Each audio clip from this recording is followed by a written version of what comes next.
може ли да ти кажа нещо? Беше направо невероятен. Страховит. Да не говориш на... мен? Да, точно на теб говоря. И ще ти кажа, че направо ги разката тия стражи. Видя ли ги? Глътнаха си езиците. Само се показа и бам! Разбягаха се като зайци от ловджийско куче. Направо ми хапна мед на сърце. О, наистина ли? Чудно. Че е год да си свободен. Защо не отидеш да отпразнуваш свободата си с приятели? Аз нямам приятели. И нямам намерение да се върна там. Ей, чакай малко, хрумна ми нещо. Ще остана с теб. Ти си моя зелен терминатор. Заедно ще разкажем играта на всеки, който ни се опане.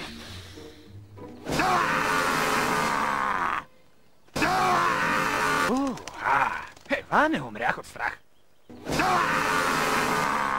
Ако някой не умре от страх, дъхът ти ще го довърши.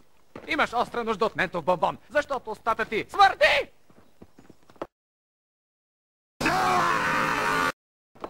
Направо ми изгори космите.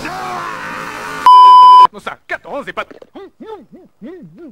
А ягодите бяха развалени. Само да знаеш как върдях цели 3 дни след това. Защо се влачи след мен?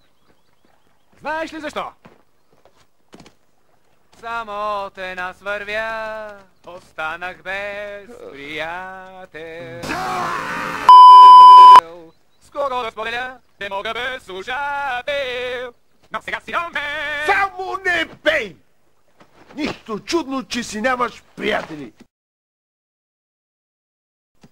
Вау! Само истинският приятел е толкова честен. Слушай и внимавай. Погледни ме добре. Какво съм аз?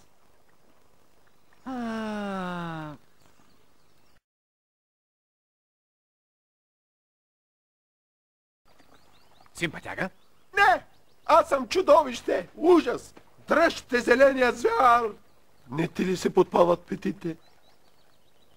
Не. Никак? Никак. О, Ти си готин. Имаш ли си име? Шрек. Шрек? Знаеш ли какво ти харесвам, Шрек?